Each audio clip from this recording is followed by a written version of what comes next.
Hey John, Jason here. Just want to say it's great to hear your voice again. Looking forward to hearing your updates as you get into Warhammer Fantasy. I've also kind of changed what I'm doing RPG-wise this year. I'm going to do less episodes of the podcast and do more solo time, and I'm spinning up a blog to talk about the solo campaign. So, who knows, new directions and new ideas, but we'll see.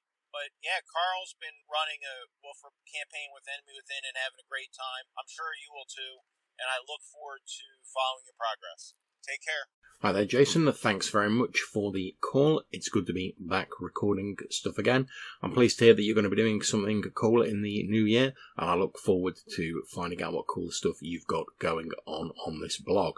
Thanks for the mention of Carl doing a Wolfram campaign. You'll have to let me know if there's any details available of it online, since I'm always interested in seeing what other people are up to with their own games.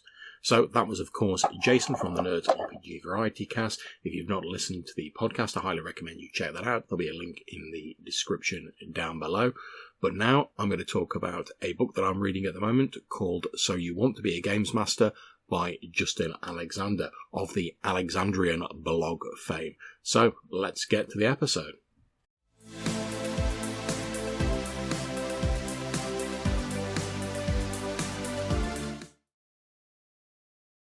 So You Want to Be a Games Master is a book written by Justin Alexander, who is the mastermind behind the always excellent Alexandrian blog, and there'll be a link down in the description below. Highly recommend you check that out.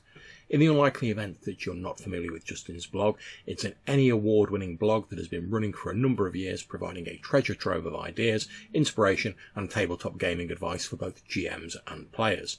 Justin himself has been in charge of numerous well-regarded and award-winning games such as Feng Shui and Ars Magica whilst working for Atlas Games as an RPG producer, so he definitely knows his stuff. Justin also has a YouTube channel that you can check out for some great advice, again, link down below. I first encountered the Alexandrian blog when I was first getting into OSR games, and I was looking for some advice and straightforward tips on running these hex crawl things that I'd seen mentioned on a number of Facebook groups and Discord forums. The Alexandrian has over a dozen articles taking you from the very basics of what a hex crawl is and guide you through the author's recommended method of creating them, populating your hexes, and even providing cheat sheets and tips for running a number of variations of the standard hex crawl. All of these articles were a real boom to me when I was first looking into it, and although I've since added numerous books and PDFs on the subject to my shelves behind me, I still regularly refer back to them as a sort of gold standard when creating and stocking a hex crawl. So it goes without saying, I was pretty stoked when I came across an interview with Justin on the Dungeon Masterpiece YouTube channel, again linked down below, where he revealed that he was releasing a book containing a distillation of the wisdom available on the blog. I particularly enjoyed Justin's obvious passion for the project as he talked about his own influences and how he wanted to write the book that he needed back when he was a newcomer and just getting started out in the hobby. Needless to say, I was clicking on Amazon and placing my order before the video had even finished playing. The date of the release was pushed back a couple of times, and I believe there's been a few issues with it sort of selling out straight away, which I'm sure Justin's getting on top of. But I still got my book around Christmas 2023, and I'm still eagerly, as of the time of recording, reading my way through it at the minute. So let's talk a little bit about what's in the book. The book's essentially broken down into the following sections. Dungeons, where it describes how to run and keep the interest in D&D's oldest type of setting. Mysteries, how to manage clues and investigations.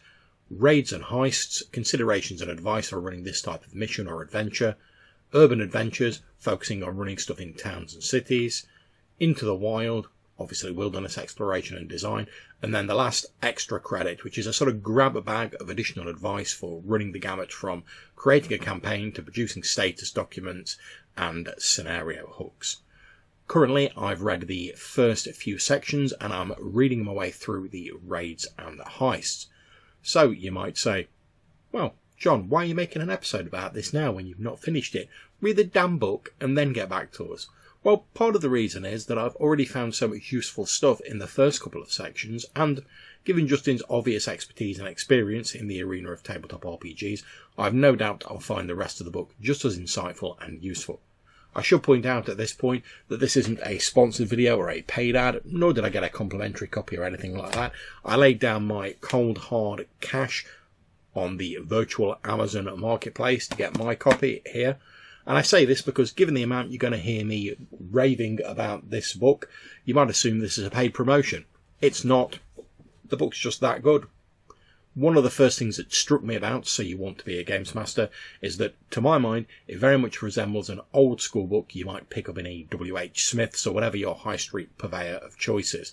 And when I say old school, I don't mean OSR or anything like that, although the advice in the book would be equally useful to both older and newer school RPGs in my opinion.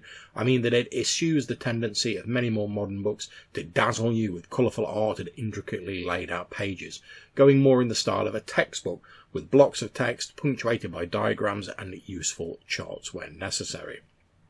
Now, before you click away and turn your nose up at the idea of this being a dry, dusty, academical textbook, let me assure you that nothing could be further from the truth.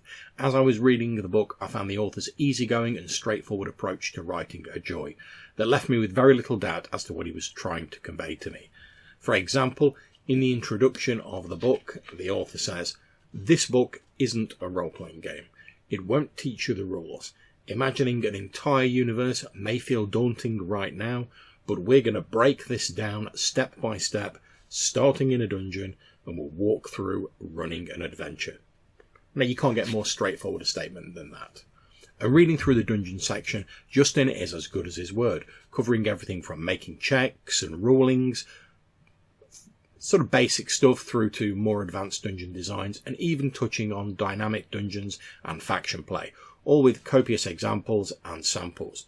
There are also some fun homework sections where the author encourages you to test out the knowledge you've gained by doing a number of exercises, designing a dungeon, and there's an entire example called Methods and Magmin included in it, just to demonstrate how you can apply those lessons that he's attempting to impart to you.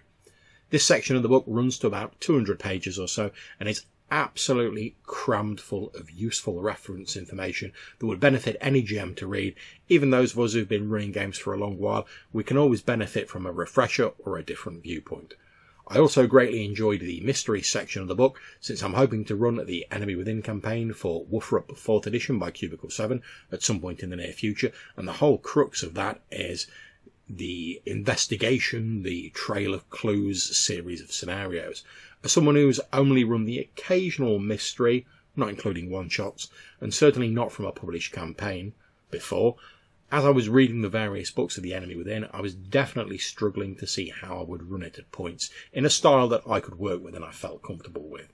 So You Want to Be a Games Master provides a shot of easy to understand advice that I really needed, discussing how many clues and how you can organise and distribute them to ensure you have a certain amount of redundancy and progression. After all, no one wants to see the campaign grind to a halt because the PCs didn't discover a particular clue or they forgot to talk to a certain NPC. The concept of node-based design is a big part of this section. Essentially, you create a number of scenes or nodes, and you place a number of clues in each node that lead to several others, allowing the PCs to navigate the network of cool scenes depending on what information they discover. And there are a number of different ways to record this. Again, handy diagrams are provided, and to structure the network of nodes, such as bottlenecking, where the various nodes all collect to a single scene before progressing onwards and spreading out again. And here's a quick example of that. This section is about 60 pages long, but not an inch of that space is wasted. I'm pretty sure you couldn't cram more useful advice into this section if you tried. As I said earlier, I'm currently reading through the heist section, and it shows all the signs of being just as invaluable as the earlier parts of the book, offering useful advice concerning how a GM can frame a heist, focusing first on the PCs scoping out their target, then infiltrating it in order to carry out their mission, and how the GM should handle this differently from a standard dungeon crawl. The focus of the book is very D&D centric, which makes sense because, certainly at the time of recording, D&D is probably the RPG that most people are familiar with. Hell, even people who don't play TTRPGs probably have a vague idea of what D&D is. That's not to say the advice in the book is only useful if you play D&D, far from it. There's a lot here that will be really useful regardless of whether you're running Cyberpunk, Call of Cthulhu, or in my case, Warhammer Fantasy Roleplay. Although I do think that the book as a whole would probably be most useful to those running somewhat typical fantasy games of exploration and dungeon delving, which is no bad thing since this is how a lot of people start off in the hobby that we all know and love. As of the time of writing this script, I've just seen that the book is a USA Today bestseller, and this doesn't surprise me one bit. I think that Justin has really succeeded in creating a book that will be as useful to us old-timers as someone newer getting into the hobby. Hell, I'd have loved to have had this book when I was first getting into gaming. I'm sure I could have avoided, or at least minimised, some of the missteps and colossal fuck-ups I made when running my first game. There's a lot of advice on the internet nowadays concerning running games, and you're pretty much spoiled for choice. And as I said at the start of the video, I definitely recommend checking out the Alexandrian blog and their YouTube channel. But there's something to be said for having a nice, no-nonsense book that you can just reference when you need that quick hit of inspiration and advice. Perhaps it's just because I'm an old geezer, but I far prefer the thought of picking up Say You Want to Be a Game Master and quick flicking to the relevant section than spending hours searching for advice on the internet and then trying to vet it to see if it's any good. And yes, I do realise the irony of saying this on a podcast episode being distributed via the internet. Say You Want to Be a Games Master is available at the time of recording on Amazon for £21.67 in British money for the paperback version, which is what I've got here, or £8.99 on Kindle, and that's, as of time of recording, about $45.32 US, or $11.99 for the Kindle version. It's a digest size chunky boy, weighing in at 544 pages, absolutely crammed with great advice and an obvious love and passion for the hobby that fairly just drips from the pages. If you're looking for a great reference book to brush up on your skills as a long-time GM, maybe you're new to the hobby, or you're thinking of tentatively dipping your toes into the rewarding part of gaming, which is being a GM, I would strongly advise purchasing and reading a copy of this book. Even as a long-time games master, I've picked up a bevy of interesting points and options in the first couple of sections that I can't wait to try out in future games. The book is available on Amazon, as I've said, and numerous other outlets. A quick Google search will lead you to dozens of websites that are selling this book, or you might be able to get it from one of your local brick and mortar stores depending on the stock. But I highly recommend you go and check it out. So there we are. That's my thoughts so far on So You Want to Be a Game Master by Justin Alexander. Great book, full of inspiration, full of really useful advice. And I know we're only just a little bit into 2024 as I'm recording this, but I wouldn't be surprised if this is still one of my favourite books of 2024 when we get to the end of the year. So that's it for this video. If you've got any thoughts or suggestions, or maybe you'd like to tell me what you thought of the book, or share some useful tips that you've got from either the Alexandrian or useful tips of your own, I'd love to hear what you have to say about it. If you're watching the YouTube version of this episode, you can leave comments in the comment section down below. If you're watching the podcast version of the episode, or you just want to potentially be featured in a future episode like Jason was at the start of this one, you can drop me a voicemail on SpeakPipe. There'll be a link in the description down below. Or if you want to drop me an email, you can send it to rddrpgpodcast@gmail.com. So until I see you again, take care, stay safe, and whatever you're playing, have fun. Take care.